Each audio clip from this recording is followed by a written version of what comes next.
Hey everyone, and welcome back to the Resiliencepod, the podcast helping you become resilient in our world full of disruptions. You're with me, your host, Rina Singh. Gosh, it's been a while, hasn't it? So long. Can you believe that I'm finally back on air? I'm so excited to be here. It's been a while. And as you can see, we are in a brand new studio space. How amazing does it look? It's not the only thing that's new, and I'm super excited to tell you all what's been happening. And let me tell you one thing, this whole vibe, this whole new look, this whole comeback marks the exciting beginning of a new chapter, not just for me personally, but for the podcast. So if you've been here since the very beginning or you're just tuning in for the first time, welcome, welcome, welcome. Now, before I dive right into the podcast, let me reflect on what it means, this comeback actually means. As many of you know, I've been on a hiatus for about 2 years. Yes, that's right, 2 years. And life has so many twists and turns. And just like many of you, I've faced my fair share over the last 2 years, and recently months. I've had a lot of challenges, both professionally and personally. And this new chapter feels different. It feels like a fresh start. It feels like something different. Now I'm looking at my notes because for the first time ever, I'm coming to you in this episode raw, telling you exactly what's been happening. And for the most obvious part, and you're going to be wondering, oh, Rina, you're in a new studio. What's happening with the podcast? I know many of you ask me when you see me, when you're going to relaunch and so forth. Before I get into that and talk about the obvious changes, the branding, the logo, this amazing setup, I want to take a moment to step back and talk to you about what's been going on for the last 2 years as well. I've made my notes because I literally could talk for ages to you. So let's get started. I feel it's really important to share with you the journey that I've been on and what's then prompted the evolution of this podcast and my thought process, and just me in general as your host, as a content creator, and as your resilience ally, and what that means for the podcast. So let's get into it. Many of you know that at the back end of 2022, I welcomed baby Resiliencepod. That's right. It's an actual baby, not anything else, not a mini series of a podcast. I became a mother. I became a parent, and whoa, it has been such a interesting journey. Now, for those of you who are parents, you probably totally understand what I mean, but it's been a journey. Like, pregnancy was great, but sometimes no matter how much you plan, and my resilience professionals, you know what I mean, life does have a way of throwing unexpected curveballs, as I mentioned earlier.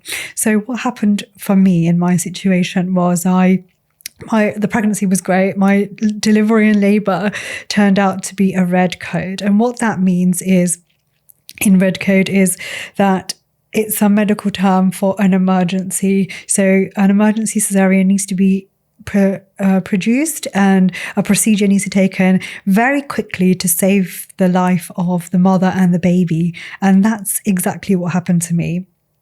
It was a shock. Things happened so quickly. I was in excruciating pain. I mean, delivery is no feat. It's always painful. But this was just something else. I genuinely thought it was going to be the end of me. But things happened really fast. And afterwards, yes, I've got a healthy baby. You're so happy. I wasn't really prepared for what was to come. So that took a lot of challenges and a lot of in-depth thinking and resilience. It wasn't easy. I was totally not prepared for dealing with it. It's taken a long time to come to terms with the trauma that happens when you go through delivery like that, and it's an emergency and people are around you and you're surrounded by so many doctors and nurses and you don't really know what's going on, to then having to come out and look after a tiny human and then be everything else that you were to everybody else in your life. It's a big feat. So what happened there, I worked really hard. I suffered from a lot of trauma from that incident and a lot of postpartum depression. And I have no shame in sharing that with you, because motherhood is a journey, parenthood is a journey. And I feel in the age of social media, everything just looks perfect, and it's really not the case. And it's great to be real and raw with you. I worked on there. I've learned that my resilience is so twofold. I've unlocked a whole level of resilience that I never knew I had, and really worked on what I can do to cope with those. So with a little bit of grace and patience and understanding, I've worked through that and got to a place between 6 months to 9 months where I was really starting to enjoy the experience.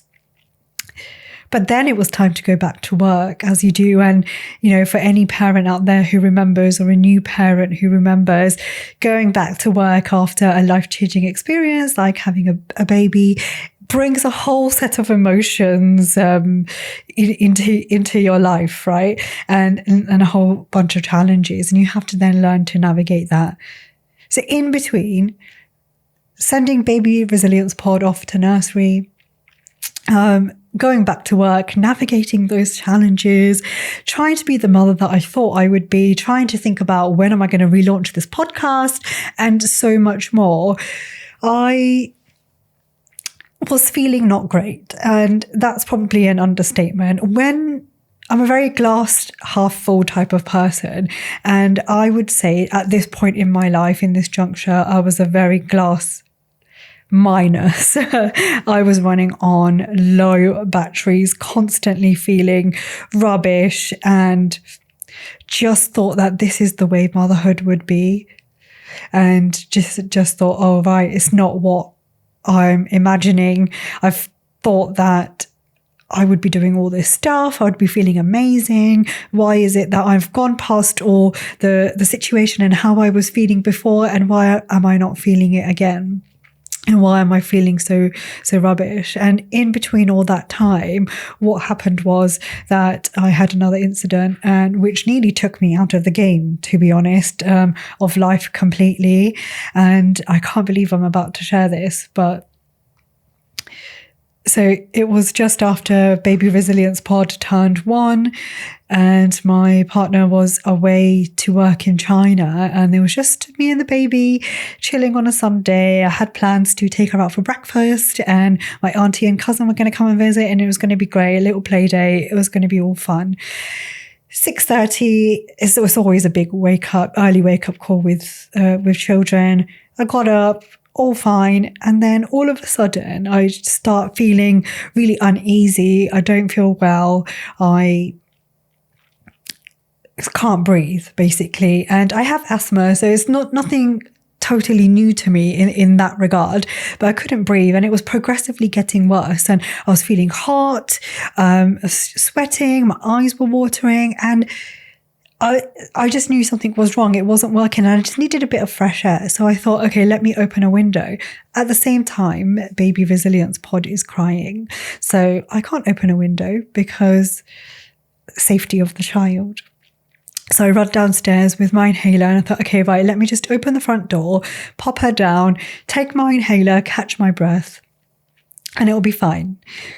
I do that, and I'm not fine. I'm hyperventilating. I can't breathe. My chest is filling up. I'm sweating profusely. I can't speak. Can't breathe at all. I go out, look outside, look at the baby who's actually screaming because she wants to be picked up. And I think, oh, I need someone to hold the baby because I just need her to be safe so I can handle myself. So I run out the door and look around. So I live in a cul-de-sac, and I look at each of my neighbors' houses, and I think, who is going to be up on a Sunday morning at 7:30 a.m. Who will answer the door? So I ran to the first house I saw that had a Ring camera, rang the doorbell screaming help. And that's all I remember. The next thing I remember was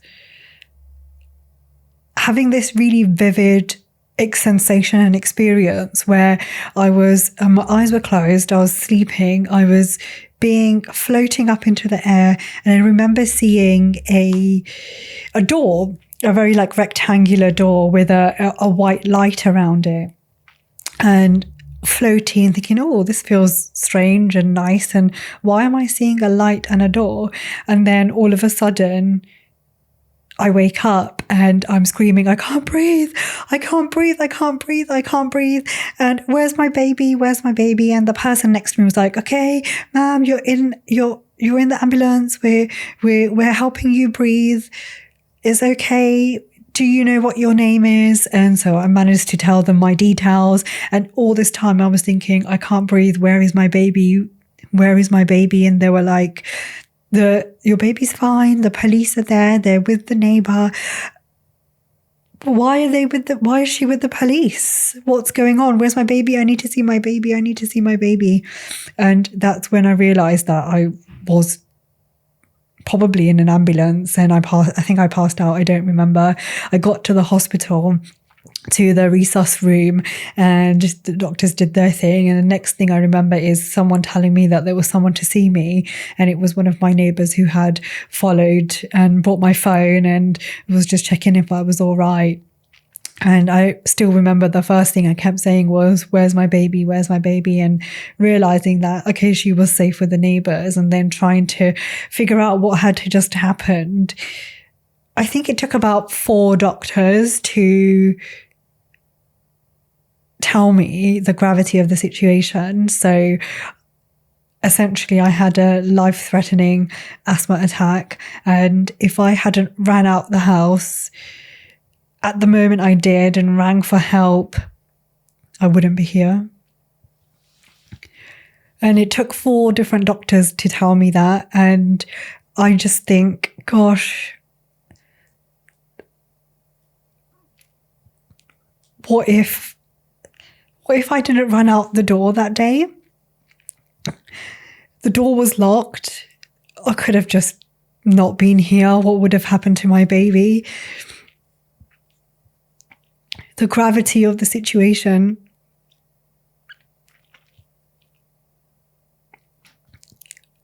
really hit a chord. The whole time I was in hospital, all I could think about was my baby.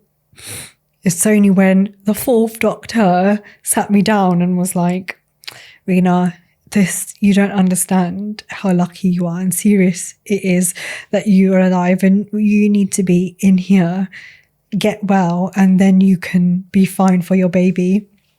So that was an incredible wake-up call on the fragility of life and the resilience that we all have. It's taken about 12 months really to come through that situation and be able to openly tell you. And like, just the thought of telling you this and sharing it with you does fill me with a little bit of upset, and not really for my life, but the fact that I had a baby with me. And if it wasn't for mother's instinct, then I don't know if I'd be here telling you the story, in all honesty. And I think that's really important to share with you all what's been going on, and that trying to then navigate that situation. So in the space of 12 months, then I have had the baby, had a code red labor, suffered from a trauma of it, had postnatal depression, had a life-threatening, gone back to work, had a life-threatening incident that, nearly wiped me out. Lucky to be here. And went back to work and then started a new job. That's a lot. And in that time, it's been really difficult to maintain friendships, relationships, family, acquaintances, and so on, let alone doing this podcast, not even thinking about it. And that's something that I feel I mourn at the moment, because, and it's taken me a long time to be open and honest about this, is I had a whole idea of what motherhood would be and how I would be in it. And a lot of the time, a lot of these 12 months, 2 years has been a lot of take from relationships rather than giving, because of the situation I've been through. And it's been a real wake-up call that things change, seasons change in your life, and those who stick around, it's fine, but those who don't, that's also fine too. So it's been an insightful revelation into the type of resilience that is needed, and that we all have. But here I am. I'm grateful to be sitting in this amazing studio telling you the story.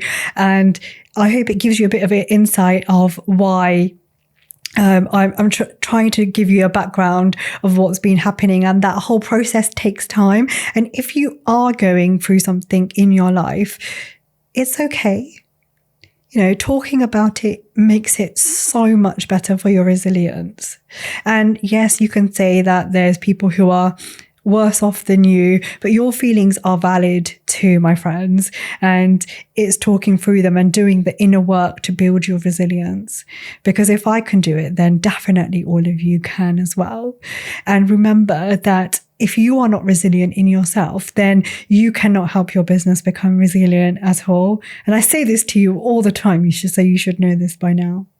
So moving on with that, I feel like I'm in a good space. 2 years have passed. We're finally in this amazing setup. And I sit here and I'm filled with so much excitement about what's to come, not only for the podcast, but for myself professionally too. And this is going to be a space that is going to offer you so much. You will have noticed that there's new branding, there's new setup. I feel that this really reflects who I have become in the past 2 years and my experiences and that evolution.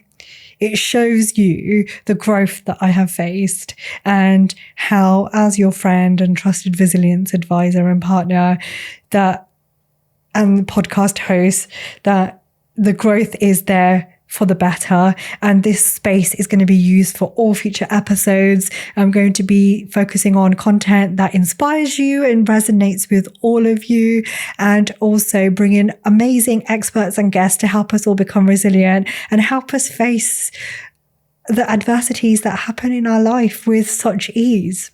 Of course, I'll also be sharing my personal stories with you as well, and giving you updates where applicable, because I feel that opening up and being vulnerable fosters a lot of collaboration and connection as well.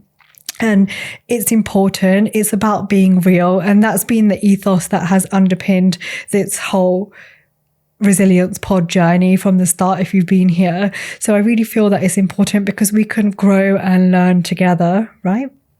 So as I close off this episode, I just want to take a moment to thank you all so much for sticking around, whether you're just tuning in for the first time or you've been here, the original OGs of the Resiliencepod, been here a while.